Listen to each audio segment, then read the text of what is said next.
video tentang interference. Okay. So jadi kita lihat apa yang saya tulis kat belakang ni. Okay, interference. Okay, so interference ni adalah fenomena yang keempat dalam tajuk gelombang. Okay, yang pertama kamu belajar pantulan gelombang, kemudian pembiasan, pembelauan, dan yang keempat ni adalah interference. Okay.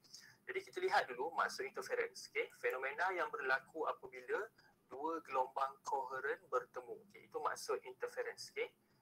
Okay, kat situ ada perkataan koheren. Okay, K-O-H-E-R-E-N. Okay. Jadi untuk perkataan koheren ni, okay, jadi maksud koheren ni adalah gelombang yang mempunyai frekuensi yang sama, amplitude yang sama dan beza fasa yang tetap. Okay, maksudnya dua-dua gelombang yang terbentuk tu ataupun yang datang daripada satu sumber gelombang tu mempunyai ciri-ciri yang sama. Okay, gelombang yang koheren. Okay, frekuensi yang sama, amplitude yang sama dan beza fasa yang tetap.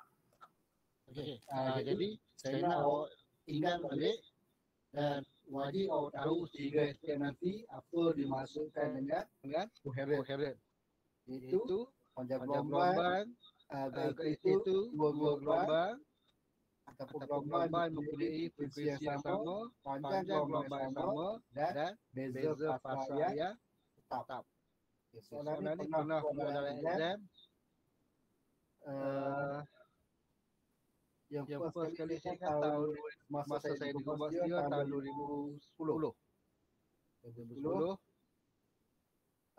waktu saya bertugas jaga SPM di sekolah, pelajar Kompastria kebetulan dia keluar daripada bilik pemeriksaan pergi ke tandas dan berselisih dengan saya. Tanya, cikgu apa maksud koheren? Soalan koheren keluar. Kita cakap sebentar lalu. Frekuensi sama, panjang gelombang sama, beza fasa tetap. Tanya lagi. Tapi dia jawab macam ni. Saya frekuensi sama, panjang gelombang sama, beza fasa tetap. Dia tanya lagi. Saya kata lebih baik awak masuk dewan sebelum saya tengah jawab. Bukan apa, sebab saya takut pengawas saya tengok nanti. Mungkin dia di Cikgu. Ya saya. Tutup mic lagi satu. Gemuk. Okey. Double. Okey. Dah cikgu. Okey. Jadi saya suruh dia masuk dewan cepat. Saya takut pengawas peperiksaan tengok dan pengawas peperiksaan boleh cas dia sebagai meniru. Okey. Jadi kena ingat balik. Koheren maksudnya frekuensi sama, panjang gelombang sama dan beza fasa adalah tetap. Okey, jadi kalau nak mudah faham untuk beza fasa yang tetap ni adalah kamu boleh lihat kepada kereta F1. Okey, maksudnya kereta F1 yang pertama dengan kereta F1 yang kedua, dua-dua sedang bergerak. Okey, jadi jarak antara kereta F1 pertama dengan kedua tu kita namakan beza fasa yang tetap. Maksudnya bila dua-dua kereta tu bergerak dengan kelajuan yang sama, jadi dia punya jarak antara dua kereta F1 tu akan jadi sama. Okey, boleh. So itu adalah beza fasa yang tetap ataupun senang cakap gelombang yang koheren ni adalah gelombang yang sama. Okey, gelombang yang sama. Okey, jadi kita lihat dulu untuk gelombang air. Okey, sebab setiap fenomena kita akan kaji menggunakan 3 gelombang. Okey, air, cahaya dan juga bunyi. So kita lihat dulu untuk gelombang air. Okey, jadi bila gelombang air kita lakukan eksperimen ni pada tangki riak. Okey, ripple tank. Okey, jadi dalam tangki riak tu, okey, kita perlu buat 2 celah. Okey, macam inilah. Maksudnya gelombang air tu boleh lalu pada celah atas dan celah yang bawah ni. Okey, boleh. So ini adalah asalnya gelombang air tu bergerak dalam bentuk satah. Okey, kamu lihat gelombang air dalam bentuk satah maksudnya gelombang air dalam keadaan lurus. Okey, satah maksudnya dia lurus. Okey. Bila gelombang air lalu dekat celah pertama dengan celah kedua ni berlakunya fenomena pembelauan. Okey, sebab gelombang dia bergerak pada kawasan yang sempit. Okey, celah yang sempit. So berlakunya pembelauan ataupun diffraction. Okey, belum lagi interference kat sini pembelauan. Ramai yang ingat bila tajuk interference, gelombang lalu kat sini pun interference. Itu salah. Okey. So dia lalu pada celah ni dia berlakunya pembelauan dahulu. Interference belum lagi berlaku. Okey. Jadi bila gelombang lalu dekat celah, bentuk gelombang tu dah bertukar jadi bentuk membulat. Okey, membulat. Okey, so sekarang kamu lihat bila ada dua celah, tujuan dua celah dibuat ni supaya menghasilkan dua gelombang yang koheren, dua gelombang yang sama. Okey, maksudnya gelombang yang dekat atas dengan bawah ni, dia punya sifat dia ataupun profil dia adalah sama. Okey, gelombang yang koheren. Okey, jadi interference tu berlaku apabila gelombang koheren yang atas dengan gelombang yang bawah ni dia bertemu, dia berlanggar ataupun mengalami superposisi. Okey, Okey. Sebelum tu kenapa kita kata gelombang yang dihasilkan apabila melalui dua celah ini koheren? Kerana kedua-dua punca gelombang ini, iaitu melalui celah bawah dan atas, berasal daripada sumber yang sama. Okay, gelombang yang melalui dua celah ini berasal daripada sumber yang sama. Jadi kita katakan dua gelombang ini adalah koheren. Kerana jika daripada sumber yang sama, sudah tentu frekuensinya sama, panjang gelombangnya sama dan beza fasanya adalah tetap. superposisi tu maksudnya pelanggaran antara gelombang koheren pertama dengan gelombang koheren yang kedua. Okey. Okey, kemudian kamu lihat kat sini, garisan yang lurus ni adalah bahagian puncak air, manakala garisan yang putus-putus ni adalah bahagian lembangan. Okey, puncak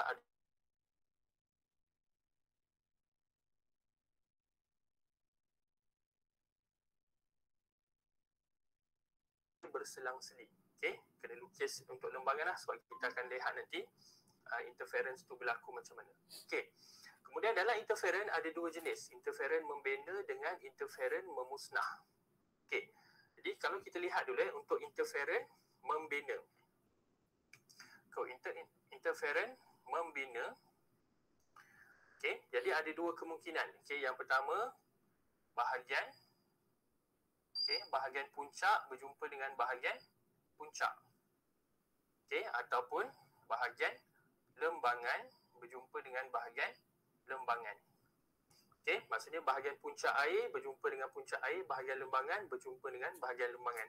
Jadi kesan dia akan jadi puncak ataupun tempat pertemuan tu, superposisi tu menyebabkan amplitude dia jadi dua kali ganda. Maksudnya ketinggian ataupun amplitude air tu bila dia bertemu dekat bahagian puncak dengan puncak, dia akan jadi tinggi. Okey, manakala untuk lembangan pula dia akan makin ke bawah lah. Dia akan menurun ke bawah. Maksudnya dia punya amplitude dia tu makin dalam ke bawah. Okey, untuk interference membina, jika ditanya dalam exam, awak boleh lukis gambar rajah macam ni. Tapi perlu label. Okey, lukis macam ni, kemudian labelkan puncak. Okay, kemudian buat amplitude-nya A, yang ni amplitude A. Okay, jadi kat sini amplitude 2A. Kalau buat lembah, negatif ke bawah, negatif A, amplitude-nya negatif A akan jadi selepas superposisi negatif 2A. Okay, amplitude superposisi, amplitude gelombang semasa superposisi ialah hasil tambah secara vektor. Hasil tambah secara vektor, contohnya kalau A, sini A, dia akan jadi 2A. Negatif A ke bawah kita biasa kita ambil negatif. Jadi negatif A tambah negatif A jadi negatif 2A. Ini interference membina. Ataupun nak boleh tulis dalam bentuk ayat. Pertemuan antara puncak dengan puncak. Ataupun lembah dengan lembah. Itu masuk interference membina. Okey, jadi untuk interference membina. Kalau yang kedua interference memusnah, okey, ada satu kemungkinan ni, iaitu bahagian puncak berjumpa dengan lembangan. So dia akan jadi rata. Okey, jadi interference memusnah ada satu kemungkinan dia, iaitu bahagian puncak air berjumpa dengan bahagian lembangan air menyebabkan tempat pertemuan puncak dengan lembangan tu menyebabkan amplitude air jadi kosong ataupun air jadi rata pada tempat interference memusnah. Okey, pada tempat interference membina, air boleh jadi makin tinggi ataupun makin rendah ke bawah. Okey, itu interference membina. Okey, jangan salah faham . lembangan dengan lembangan pun akan jadi interferen membina. Okey, tak semestinya puncak dengan puncak je. Okey. Tapi kalau puncak berjumpa dengan lembangan, dia akan jadi interferen memusnah. Okey, itu istilah yang ada dalam interference. Okey. Sekarang kita lihat pada interferen gelombang air ni, lukisan ni. Okey, jadi untuk interferen membina, okey, cikgu tandakan warna hijau lah. Okey. Jadi kita lihat dekat sini, interferen membina berlaku, syarat dia puncak dengan puncak ataupun lembangan dengan lembangan. Okey. Jadi kita mula yang atas dulu. Jadi kita ambil yang ini. So ini adalah interferen membina. Kan, sebab bahagian puncak berjumpa dengan puncak. Okey, jadi kalau kat sini pun membina juga. Okey, puncak dengan puncak. Okey, kalau yang ni, ini adalah lembangan dengan lembangan. So ini pun membina juga. Okey, nampak tak? So pada titik hijau ni, bahagian puncak berlanggar dengan puncak. Maksudnya, yang ni puncak ni datang daripada gelombang yang celah yang atas. Yang ni daripada celah yang bawah ni. So, jadi dua gelombang koheren bertemu pada titik ni membentuk interferen membina. So banyaklah dekat dalam ni interferen membina. Okey, yang ni pun membina juga. Okey, yang ni pun membina. Okey, boleh. So banyak lagi. Bawah ni pun interferen membina, yang ni pun membina. Okey, jadi kamu lihat garisan putus-putus dengan putus-putus bersambung dengan bersambung tu dia bertemu. So jadilah interferen membina. Okey, boleh nampak kat situ Okey, jadi untuk interferen memusnah pula, okey, dia satu kemungkinan sahaja, iaitu puncak berjumpa dengan lembangan. Jadi kita pakai warna merah. Interferen memusnah kita pakai warna merah. Okey, jadi kalau kita buat bahagian atas ni, interferen memusnah ada dekat sini. Okey, jadi kamu nampak bahagian puncak dengan lembangan. Bahagian yang bersambung dengan putus-putus bertemu. Okey, lagi mana? Inilah. Okey, memusnah, yang ni pun memusnah. Ini pun memusnah. Okey, boleh so cikgu tak pastilah kamu nampak ke tak tu. Okey, hopefully nampak lah Okey, cikgu gunakan warna merah dan hijau. Okey, jadi banyaklah bawah ni pun ada kalau kita nak tanda. Okey, ini jadi interferen membina. Okey.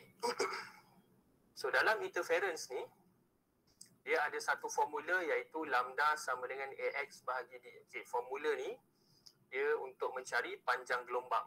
Okey, berapa panjang gelombang dalam interference ni, iaitu A darab dengan X bahagi dengan D. Okey, ini selalu sangat keluar dalam tajuk interference. Jadi kamu kena faham, kena hafal formula dan juga nak kaitkan dengan gambar rajah ni. Okey.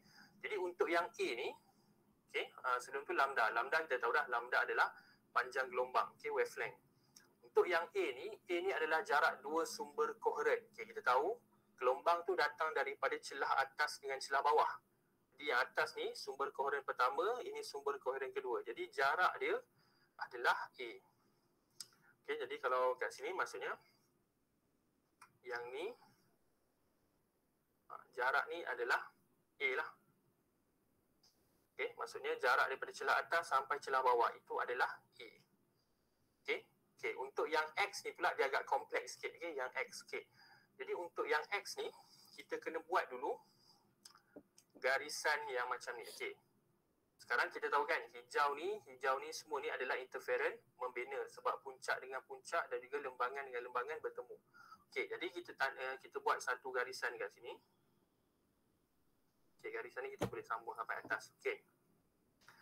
Jadi garisan hijau ni dia menyambungkan titik-titik hijau, titik-titik interference membina. Okey. Interference membina ni nama lain dia adalah antinode. Okey, antinode.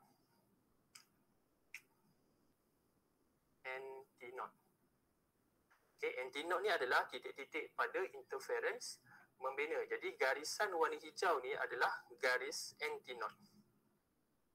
Okey, garis antinode.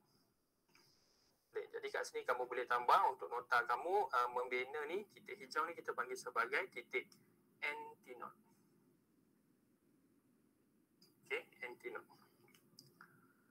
Okey, jadi untuk titik interferen memusnah pula istilah dia dipanggil sebagai node, NOD. Kamu boleh hafal lah, kadang-kadang dia tak pakai istilah membina memusnah, dia pakai antinode dengan node. Okey. Okay, jadi kamu tahu lah anti-knot membina, knot ni memusnah. Okay, boleh ingat. Okay, jadi titik merah dekat sini adalah interference memusnah. Jadi kita sambungkan titik pada interference memusnah ni, dia akan membentuk garis knot. Okay, nama dia garis knot sebab garis tu menyambungkan titik-titik interference memusnah. Okay, faham Kalau titik dia nama dia knot, bila kita sambungkan titik-titik tu jadi garis knot. Okay, kalau interference membina, titik tu dinamakan anti-knot, garisan yang menyambungkan titik interference membina dipanggil garis anti-knot. Okay, boleh faham istilah tu? Okay, dan kamu lihat garis anti-knot dengan garis knot ni dia berselang-seli sama. Bawah ni pun akan ada garis anti-knot balik. Okay, bawah ni ada garis anti-knot balik. Okay, kemudian kat sini ada knot balik. Kalau kamu nampak memusnah, semua ni memusnah. Okay, jadi lukisan cikgu ni tak kata tak betul-betul cantik lah kan. Tapi kamu boleh rujuk buku teks lah. Memang lagi lukisan ni lagi cantik lah. Okay. Okay, so ini adalah garis knot. Okay, kalau kamu nampak garis dia, anti-knot dengan knot ni dia akan berselang-seli sampai bawah ni. Okay, dia cikgu dah lukis semualah.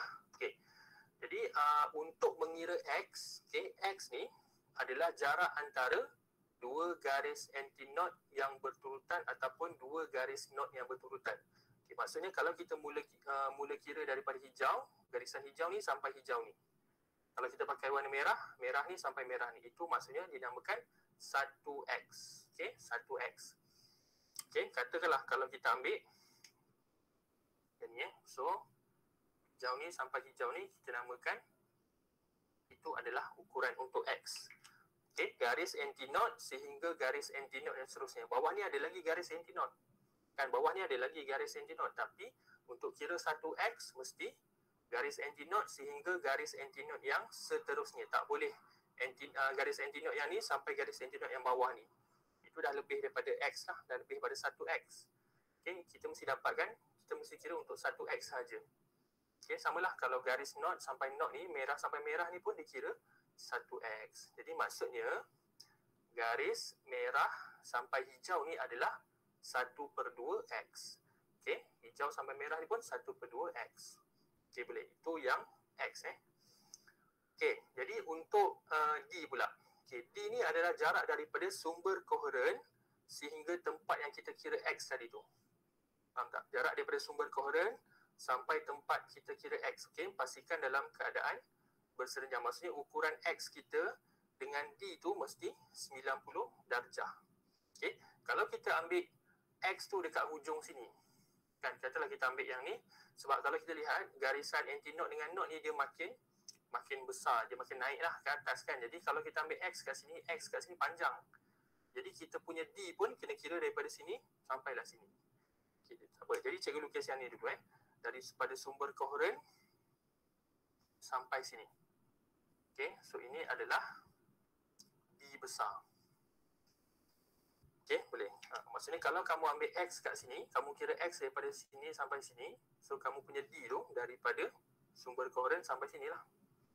Okay, jadi A dengan X dengan D ni dia kena berserenjang X dengan D. Okay, jadi nak dapatkan panjang gelombang A darab dengan X bahagi dengan D. So dapatlah panjang gelombang untuk interference ni. Okay, pastikan unit samalah. Kalau A kita pakai sentimeter, X dalam sentimeter, D pun dalam sentimeter. Kalau nak tukar dalam meter, semua dalam meter. Okay, boleh. So itu pengenalan ataupun interference gelombang air. So jadi kamu kena faham betul-betul lah, sebab nanti interference cahaya dengan bunyi itu dia sama je. Formula ni tetap ada juga. Istilah membina memusnah pun tetap ada. Cuma lukisan dia beza sikit. Sebab ini untuk lukisan gelombang air. Okay, jadi untuk soalan yang selalu tanya tentang interference gelombang air ni, dia akan olah formula yang ni lah. Lambda sama dengan AX bahagi D. Jadi kalau dia besarkan A, apa kesan dia kepada panjang gelombang? Okay, boleh. Jadi kalau kita lihat dekat sini, lambda dengan A berkadar langsung. Lambda dengan D berkadar songsang. Okay, itu antara yang mudah lah nak lihat. Kemudian A dengan X ni berkadar songsang. Jadi kalau kita ubah nilai A, kita besarkan nilai A, okay, kita jarakkan lagi celah ni, X ni akan berkurang. Okay, dan sebaliknya, kalau kita rapatkan A sikit, X ni akan jadi makin besar. Sebab A dengan X tu berkadar songsang. Okay, jadi tak apa, untuk video ni, untuk pemahaman konsep dulu, untuk difference, kurang-kurangnya kamu dah tahu definisi, okay, coherence semua tu, formula dan juga istilah yang kita pakai dalam interference. Okay. Jadi untuk kesimpulannya dekat sini, gelombang koheren tu adalah gelombang yang mempunyai amplitude, frekuensi dan beza fasa yang tetap. Okay. Contohnya macam inilah, gelombang atas dengan gelombang bawah ni sama. Jadi kita panggil gelombang yang koheren. Kemudian prinsip superposisi dalam interference ni adalah bila pertemuan puncak dengan puncak, lembangan dengan lembangan ataupun puncak dengan lembangan. So pertemuan itulah dipanggil sebagai superposisi. Okey, maksudnya senang cakap superposisi ni macam pelanggaran lah. Okey, pelanggaran antara gelombang, dua gelombang yang koheren. Okey, jadi itu saja untuk video interference. Okey, ada soalan tak untuk interference gelombang air?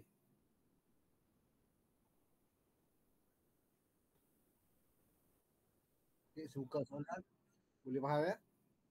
Okey, kalau kita lihat di sini dalam soalan exam biasanya dia akan tanya ataupun dia akan minta kalau soalan pengiraan mungkin dia minta kira lambda, A ataupun X. Jadi untuk kira nilai-nilai tersebut, sebut je rumus, sebut je tajuk interference, ini je rumus yang awak akan guna. Lambda sama dengan AX bahagi D. Dan awak kena tahu untuk kira nilai bagi setiap kuantiti, lambda ialah panjang gelombang, S ialah jarak antara dua garis antinot bersebelahan ataupun jarak antara dua garis not bersebelahan. Okay. A ialah jarak antara dua sumber koheren dan D ialah jarak serenjang sumber dengan garis X yang diukur. Kalau X diukur di sini, maka jarak serenjang X dengan sumber itu adalah nilai D. X sebenarnya boleh ukur mana-mana. Boleh ukur kat sini. Jadi nilai D kita ambil daripada sumber ke bahagian X yang diukur. Dan biasanya juga dia akan tanya hubungan. Hubungan antara A dan X ataupun X dan lambda. Okey, kalau kita lihat kat sini, kalau X bertambah, okay, X bertambah, nilai D akan bertambah. Okay, daripada rumus ini, kalau X bertambah, D juga akan bertambah, iaitu jika lambda ataupun panjang gelombang adalah tetap. Dan jika panjang gelombang tetap, atau jika panjang gelombang bertambah, X juga akan bertambah. Dengan syarat A ini adalah tetap. Jika A tetap, panjang gelombang bertambah, X akan bertambah. Okey, jika panjang gelombang tetap, A bertambah, maksudnya jarak antara dua sumber bertambah, okay, nilai A bertambah, nilai X akan berkurang. Okey. A bertambah, nilai X akan berkurang jika lambda dan D adalah tetap. Itu biasanya soalan yang ditanya dan itu sebenarnya kita boleh dapat daripada rumus. Tak perlu hafal. Boleh dapat daripada rumus. Contohnya katakan kalau lambda dan D tetap, okay, lambda dan D tetap, A bertambah, X akan berkurang sebab dia duduk sebelah-sebelah. Satu bertambah, satu lagi akan berkurang. Okay, kalau A tetap, D tetap, lambda bertambah, X juga akan bertambah. Itu dua soalan yang biasa ditanya. Kalau lambda dan X, kedua-duanya berkadar terus. Satu bertambah, satu lagi akan bertambah.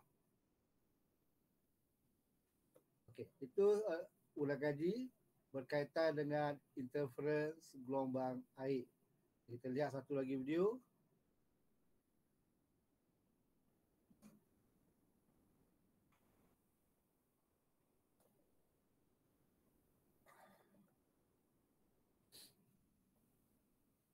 Ya.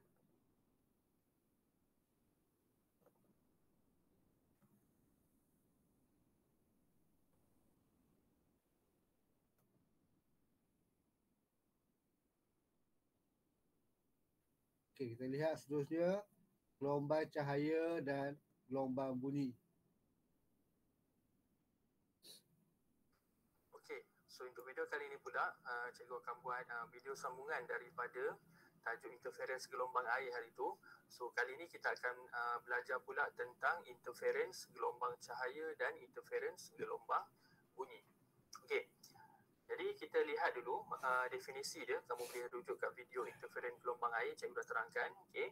So fenomena yang berlaku apabila dua gelombang koheren bertemu. Okey, jadi kita lihat pula untuk gelombang cahaya. Okey. Jadi eksperimen untuk gelombang cahaya ni dinamakan eksperimen Dwi Celah Yang. Okey, Dwi Celah Yang, Y-O-U-N-G. Okey. Eksperimen Dwi Celah Yang ni adalah eksperimen yang berkaitan dengan interference gelombang cahaya. Okey, Yang ni adalah nama seorang saintis, okey, Thomas Young yang membuat eksperimen ni. Okey. Jadi untuk eksperimen Dwi Celah Yang ni, okey, kita menggunakan laser, pen laser. Pen laser, kemudian kita akan halakan ataupun kita akan tujukan cahaya kepada dui celah. Okey, so kat sinilah ada satu bahan kita namakan dui celah. Okey, dui celah ni dia maksudnya cahaya tu dia akan masuk dekat dua-dua celah tu. Okey, jadi bila cahaya masuk dekat dua-dua celah tu berlakunya pembelauan gelombang cahaya. Okey, pembelauan gelombang cahaya. Jadi daripada dui celah tu, cahaya yang terbelau daripada dui celah tu akan menghasilkan dua gelombang koheren. Sebab kamu kena ingat dalam interference dia mesti ada dua gelombang koheren. Kalau satu gelombang sahaja dia tak akan berlakunya interference. Okey, interference mesti ada dua gelombang. Okey. So jadi cahaya yang terbelau daripada dui celah tu akan menghasilkan dua gelombang koheren. Okey. Jadi dua gelombang koheren tu akan terbentuk ataupun akan jatuh pada skrin. Okey. Yang ni adalah skrin putih. Okey. Jadi yang terbentuk ni adalah corak-corak interference. Okey. Corak-corak interference daripada dui celah tadi menghasilkan dua gelombang koheren. Jadi jalur-jalur cerah gelap dekat sini akan membentuklah corak interference gelombang cahaya. Okey, jadi mekanisme dia gelombang cahaya daripada laser ni, pen laser terkena pada dui celah, terhasillah dua gelombang koheren. Okey. So bila gelombang tu jatuh ataupun terbentuk pada skrin, corak dia akan membentuk corak-corak interference kat sini. Okey, boleh. Okey, jadi dekat sini corak dia akan ada corak kalau kita pakai warna merah, yang ni akan jadi warna merah, yang ni akan jadi gelap sikit. Okey, kalau kamu nampak dekat whiteboard ni memanglah nampak warna putih kan. Tapi maksudnya dia akan berselang-seli warna cerah, gelap, cerah, gelap, cerah, gelap. Dia mesti berturutan. Okey, dia tak ada cerah, cerah, gelap, gelap, cerah, cerah, gelap, gelap. Tak ada. Dia mesti berturutan. Okey, warna cerah kalau kita pakai warna hijau kat sini, hijau kat sini macam warna gelap sikit. Dia hijau tapi dia warna dia kecerahan dia kurang. Okey. So kat sini warna kalau kita warna merah, merah dia warna gelap sikit, merah, gelap sikit, merah, gelap. Ataupun kita panggil cerah, cerah, gelap, cerah, gelap, cerah dan gelap. Dia mesti berturutan. Okey. Jadi maksudnya dekat kawasan jalur cerah tu membentuk interference membina. Okey, kawasan yang gelap sedikit tu interference memusnah. Dia mesti berselang-seli. Okey, membina dengan memusnah tu mesti berselang-seli. Okey. So jadi maksudnya bahagian yang cerah ni adalah interference membina iaitu bahagian puncak dengan puncak ataupun lembangan dengan lembangan. Manakala bahagian jalur gelap ni adalah bahagian puncak dengan lembangan yang bertemu. Okey, boleh. Okey. So, untuk mengira panjang gelombang, kita nak kira berapa panjang gelombang cahaya merah ni, macam biasalah formula dia macam video interference air hari tu. Okey, iaitu lambda sama dengan A darab dengan X bahagi A. Okey. panjang gelombang sama dengan A darab dengan X bahagi D. Okey, jadi untuk gelombang cahaya ni, A adalah jarak di antara dua celah tu. So maksudnya, yang inilah celah yang pertama, celah kiri dengan celah kanan ni, dia punya gap dia adalah A. Okey, nilai A ni untuk gelombang cahaya, nilai A ni sangat kecil. Okey, lebih kurang dalam unit mikrometer. Okey, ataupun nanometer pun ada. Sebab nilai A ni sangat kecil. Sebab kita tahu gelombang cahaya, panjang gelombang dia sangat pendek. Jadi dia kena lalu dekat celah yang sangat sempit. Barulah berlakunya pembelauan. So, pembelauan tu akan menghasilkan dua gelombang koren. So, interference berlaku dekat skrin ni. Okey, boleh. Jadi A ni sangat kecil. Biasanya dalam unit mikrometer. Okey, mikrometer. Okey, manakala untuk X, kita tahu dah tadi untuk gelombang air, X ni adalah jarak di antara antinot dengan antinot yang berturutan. Okey, kalau untuk interference cahaya, X ni dikira daripada inilah jalur cerah sampai jalur cerah yang berturutan. Okey, ini adalah X. Okey, bukannya cerah sampai gelap. Cerah sampai gelap tu adalah 1/2X. Cerah sampai cerah ni adalah X. Ataupun kalau kita nak ambil jalur gerak sampai jalur gelap, so ini pun adalah X juga. So tak kisahlah. Okay. Sebab kelebaran jalur dia adalah sama. Okay. Kalau kamu lihat betul-betul, dia boleh tertukar dengan corak pembelauan gelombang cahaya. Okay. Dalam pembelauan gelombang cahaya, kamu boleh lihat dekat video sebelum ni. Dekat video yang cikgu ada buat pembelauan tu, corak pembelauan tu dia, kelebaran jalur tu dia akan makin berkurang. Makin ke kiri, makin ke kanan berkurang. Tapi kalau interference, kelebaran jalur dia adalah seragam. Sama je. Kalau jalur ni 2 cm, yang ni pun 2 cm, 2 cm, 2 cm. Okay, kalau pembelauan gelombang cahaya dia berbeza. Jadi kamu jangan tertukarlah corak interference cahaya dengan pembelauan cahaya. Okey, boleh. Jadi, kalau kamu kira jalur cerah sampai jalur cerah yang ni, jalur cerah pertama sampai jalur cerah yang ketiga, maksudnya kamu dah kira 2x. Okey, nak masukkan dalam formula mesti 1x sahaja, tak boleh pakai 2x. So biasa soalan akan bagi macam-macam lah, dia akan bagi 2.5x, 3x. Jadi kamu kena bahagilah. Sebelum masukkan dalam formula, pastikan 1x sahaja. Okay, yang tu grammar tersilap tu. So ingat cerah sampai cerah ataupun gelap sampai gelap itu adalah 1x. Okay. Manakala untuk D pula, D ni adalah jarak daripada sumber koheren sampai skrin. Okay, kalau dalam soalan ni jarak daripada inilah dua celah sampailah skrin. So, ini adalah nilai D. Okay, so itu adalah D.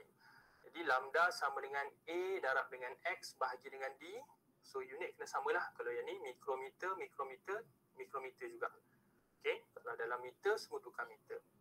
Okay, ingat D tu daripada sini bukan daripada sumber laser ni. Sebab gelombang koheren tu start daripada dua celah. Bukan start daripada pen laser. Pen laser ni keluarkan cahaya biasa je. Okay, dua celah tu yang hasilkan dua gelombang koheren. So, dua celah sampai skrin itu adalah D.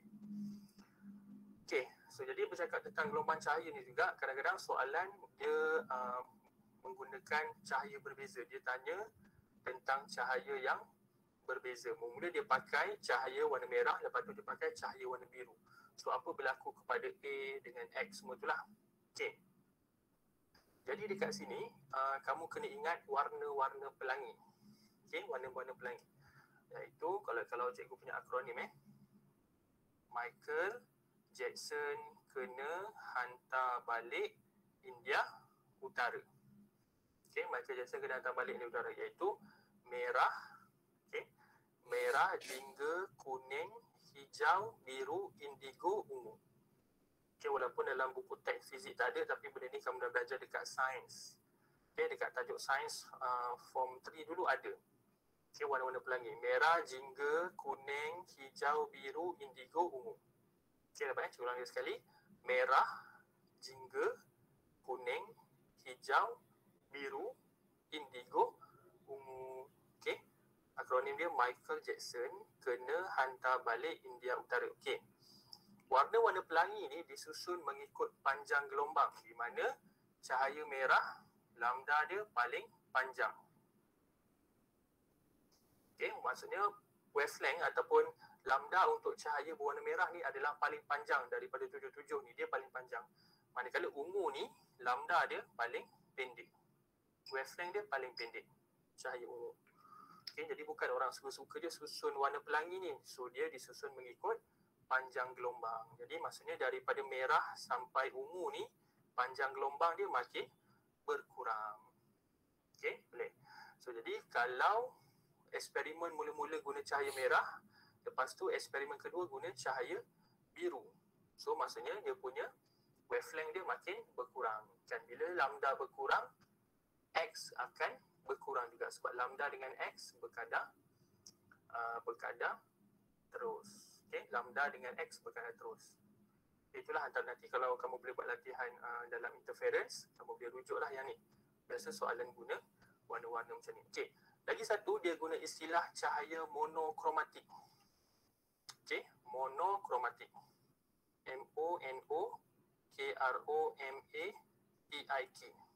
Okey. Istilah cahaya monokromatik, kita tahu mono ni maksudnya satu. Dan mono satu. Jadi cahaya monokromatik ni maksudnya cahaya yang mempunyai satu warna ataupun cahaya yang mempunyai satu panjang gelombang yang tetap. Maksudnya kalau kita pakai eksperimen cahaya monokromatik warna merah, maksudnya cahaya yang kita gunakan tu adalah warna merah saja. Tak boleh ada warna kuning ke jingga ke, tak boleh. Maksudnya cahaya yang berlaku interference tu kita pakai cahaya yang satu warna je, tak boleh pakai cahaya putih. Kalau kita pakai eksperimen cahaya putih, corak dekat sini tu kita susah nak kira. Sebab dekat sini ada banyak warna nanti, ada macam warna pelangi. Okay, kalau kita pakai cahaya putih. Okay, so bila kita pakai cahaya monokromatik ni, cahaya yang mempunyai satu warna saja, iaitu satu daripada 7 warna ni. Jadi kalau kita pakai warna biru, cahaya ni warna biru je lah, monokromatik dia biru je. Kalau pakai kuning, cahaya ni kuning saja. Okay, jadi soalan saya tanya, monokromatik ni bermaksud cahaya yang mempunyai satu warna saja ataupun cahaya yang mempunyai satu panjang gelombang yang tetap. Okay, itu interference cahaya. Okay, kita masuk pula. Okey, ada soalan interference cahaya. Okey, dalam soalan interference cahaya, biasanya ditanya soalan pengiraan, mungkin dia minta ukiran lambda dan hubungan di antara lambda dan X, lambda dan A dan X dan sebagainya sama seperti interference gelombang air. Okay, cuma bagi kes pengiraan gelombang interference gelombang cahaya, awak kena hati-hati dengan unit. Sebab nilai A ni biasanya nilainya kecil, iaitu mikrometer ataupun nanometer. Jika unit digunakan mikrometer ataupun nanometer, pastikan terlebih dahulu awak tukar kepada meter. Sebab D ni biasanya diberi dalam cm ataupun meter. Jadi kita pastikan semua unit digunakan tukar kepada meter untuk memudahkan pengiraan. Dan satu lagi, perkara paling penting di sini awak kena ingat istilah monokromatik, iaitu satu panjang gelombang ataupun satu warna. Dan susunan warna pelangi ini, susunan panjang gelombang, kalau dalam video ni dia kata Michael Jackson kena hantar balik India Utara. Okey, itu untuk mudah kita ingat. Kalau saya, mak janda ke hutan belantara ikut unta. Tak kisah akronim macam mana pun, asalkan awak ingat turutannya. Okay, contoh katakan eksperimen pertama kita guna cahaya warna merah, kemudian kita gantikan dengan warna lain. Contohnya kita gantikan dengan warna hijau. Maksudnya kita guna panjang gelombang yang lebih kecil.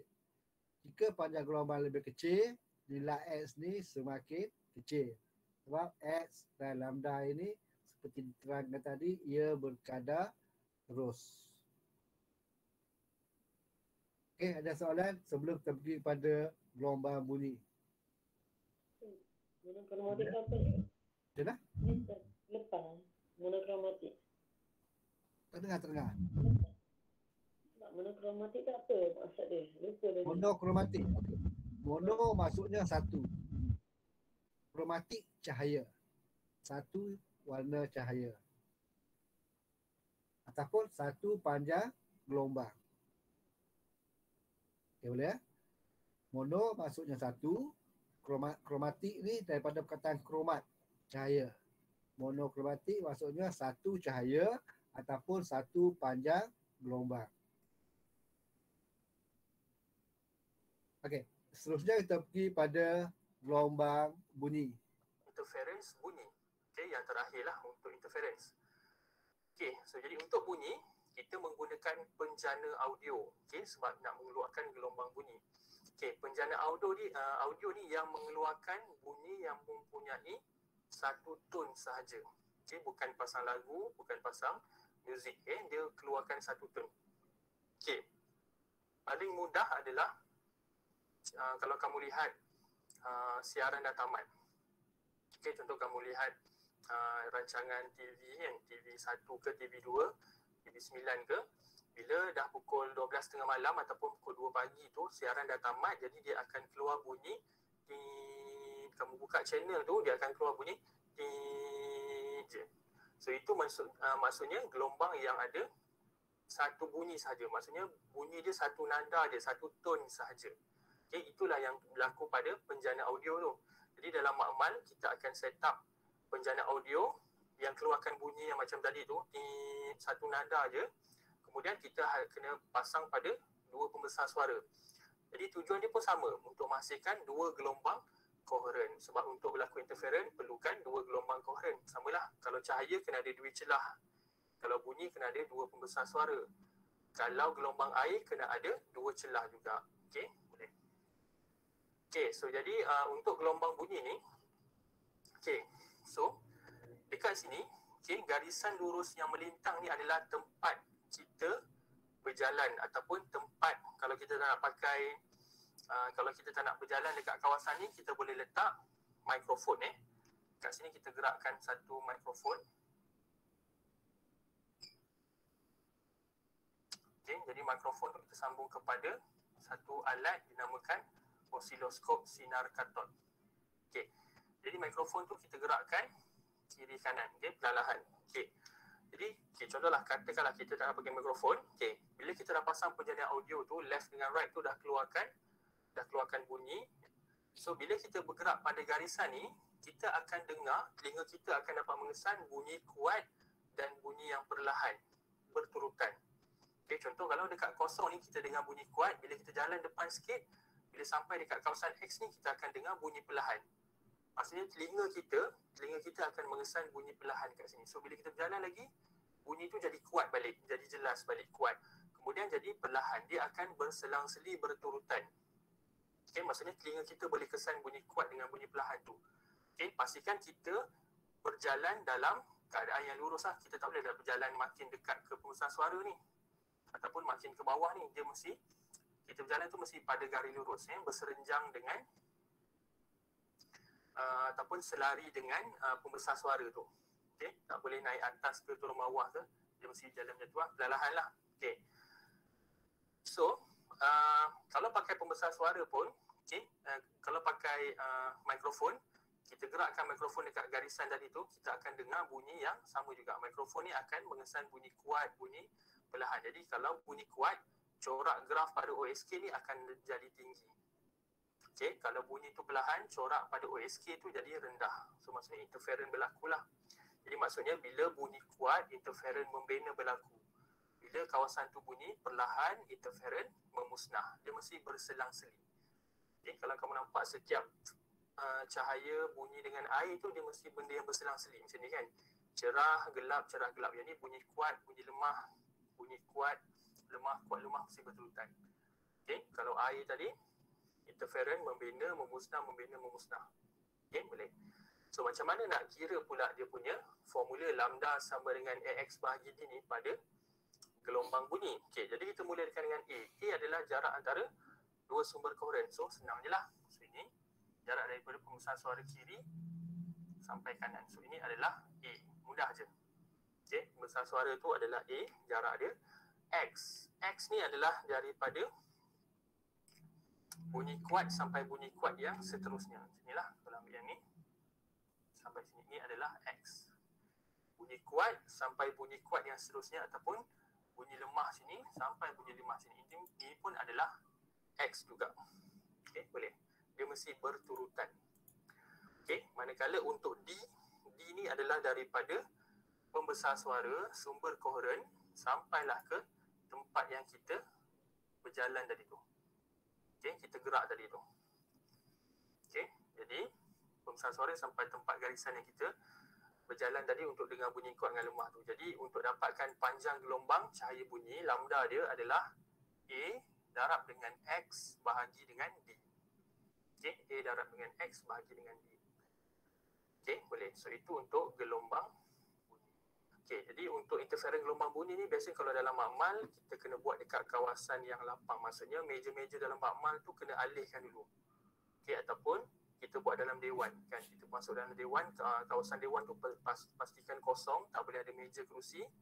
Okey, kita letak penjadian audio, pembesar suara, kemudian kita jalan kat depan tu. Sebab kalau ada kerusi meja tu, jadi maksudnya gelombang bunyi daripada pembesar suara tu akan terbelau oleh kerusi meja ataupun terpantul. Jadi ada gangguan. So bila ada gangguan, kita tak dapatlah kira nilai X ni dengan tepat. So kena buat dekat kawasan yang lapang untuk interferen bunyi. Kalau interferen gelombang cahaya pula, kita kena buat dalam makmal kita pastikan dalam keadaan yang gelap. Okey, maksudnya langsir makmal tu kena tutup. Okey, supaya kita boleh nampak corak cerah dengan gelap tu, senang kita nak kira nilai X tu. Itu langkah berjaga-jaga untuk interference lah. Okey, dalam eksperimen kamu boleh buat. Okey, jadi cikgu rasa itu saja untuk interference cahaya dengan bunyi. Terima kasih. Assalamualaikum. Okey, ada soalan untuk interferen gelombang bunyi?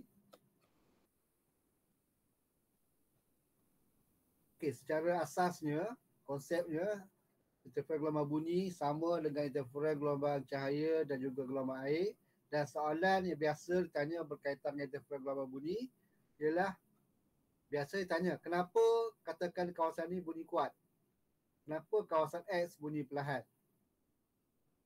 Itu biasa tanya. Okey, katakan kalau yang bulat ni bunyi kuat, kenapa bunyi kuat? Kenapa X bunyi perlahan?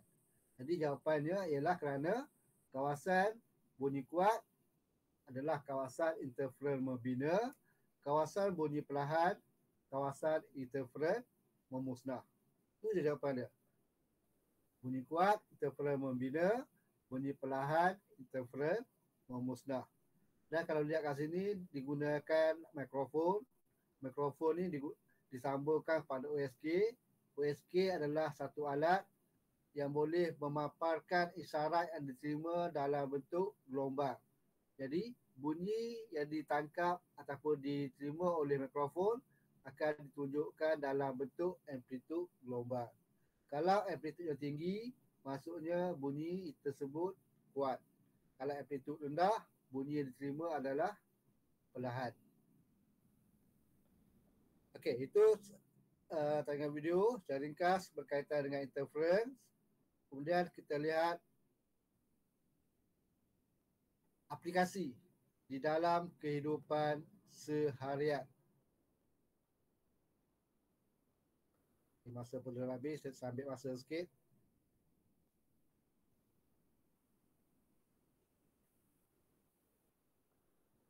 Okey, banyak aplikasi interferen digunakan dalam kehidupan seharian.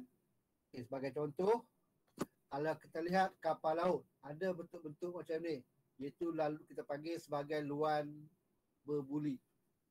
Kenapa dia buat macam ni? Bukan saja-saja je. Ada yang berpendapat untuk menyedakkan kapal ni rosak bila berlanggar. Contohnya bila berlanggar, dia kena yang ni dulu. Jadi kapal ni selamat. Itu salah. Okey, luan berbuli fungsinya adalah untuk menjana gelombang air. Dia akan menghasilkan gelombang air di mana gelombang air yang dihasilkan oleh luar berbuli, dia akan berinterference secara memusnah dengan gelombang air yang dihasilkan oleh laluan kapal. Okay. Jadi kapal akan berada dalam keadaan lebih stabil kerana hal ini menjadikan air di sekitar kapal lebih tenang dan mengurangkan seretan air. Okey, kemudian salutan pada permukaan kanta anti pantulan menyebabkan cahaya terpantul berinterferens secara memusnah. Salutan ini membantu menjadikan penglihatan lebih jelas dan mengelakkan pembentukan imej pada kanta mata. Okay. Jadi ini pada cermin mata ada permukaan anti pantulan. Ini boleh rujuk balik dalam konteks. Okey, ini headphone.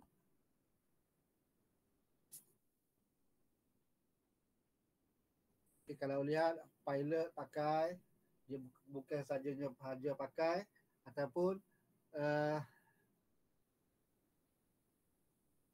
selain ada juga headphone wireless yang boleh kita pakai untuk cancel bunyi ataupun untuk memastikan interference memusnah. Okey, sistem mikrofon dan pemancar pada fon kepala yang digunakan di kapal terbang menghasilkan gelombang bunyi yang berinterferens secara memusnah dengan bunyi di sekeliling yang hinggap. Jadi bila pilot pakai ni, dia boleh katakan dapat melakukan bunyi berinterferens secara memusnah dengan kebisingan sekeliling. Jadi pilot ini tidak mendengar bunyi yang bising.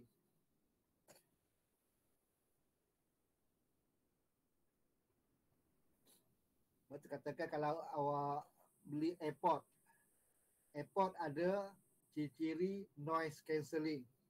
Tapi kalau beli pasar malam yang murah tu sekitar 200-300 tu saya rasa mungkin tak ada lagi. Sebab AirPod yang original sekitar saya rasa lebih kurang RM200. Tapi kalau di Nana Kota ada yang kopi ori. Sebenarnya tu ori tapi tidak di labelkan sebagai ori. Dia kilang yang sama daripada AirPod yang dijual di yang dijual sebagai ori. Boleh pergi lihat di Nana Kota ada satu kedai. Pakai kedai tu nama Roy. Tapi dia jual agak mahal jugalah. Saya rasa 100 lebih. Sebab tu kalau kita dengar menggunakan AirPod tersebut, bunyi lebih jelas sebab dia boleh membatalkan hingga sekeliling, noise cancelling. Lepas tu kalau nak cari headphone atau earphone, cari yang boleh ada ciri-ciri membatalkan kebisingan ataupun boleh menghasilkan interference memusnah dengan kebisingan ataupun hingar. Kebisingan kita juga panggil sebagai hingar. Okey, ada soalan? Tajuk terakhir kita akan lihat ialah gelombang elektromagnet. Yang ini juga merupakan tajuk yang agak penting dalam bab gelombang. Dan akhir tahun nanti akan ada soalan, akan ada peperiksaan dan saya rasa kemungkinan besar peperiksaan secara online. Kecuali kamu dibenarkan bersekolah. Okey, ada soalan? Dia fasa 2 cikgu kan? Ya, fasa 2 form 6. Form 6 dan form 5. Oh, jadi tak sekolah lagi ni? Jadi doakanlah supaya kamu boleh bersekolah. Sebab susah. Bila boleh vaksin? Apa dah? Bila boleh vaksin? Itu dalam proses, tunggu je lah. Sebab kan ni saya rasa dah mula dah secara berperingkat. Tak takut jarum?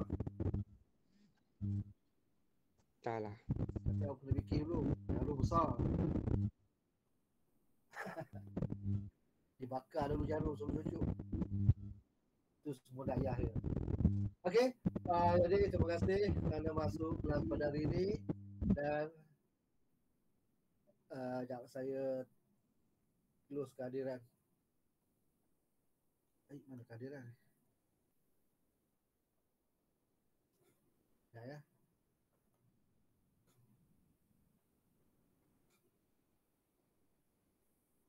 Kenapa saya tak boleh tulis kehadiran? Tak boleh rekod kehadiran.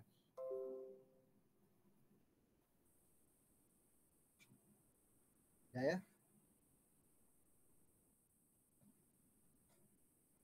Okey, tak apalah. Saya harap sebab kehadiran, sistem kehadiran ada masalah, awak tulis balik kehadiran dalam Telegram. Itu kehadiran hari ini 33 pelajar. Okey, Assalamualaikum. Boleh bersolat. Terima kasih, cikgu.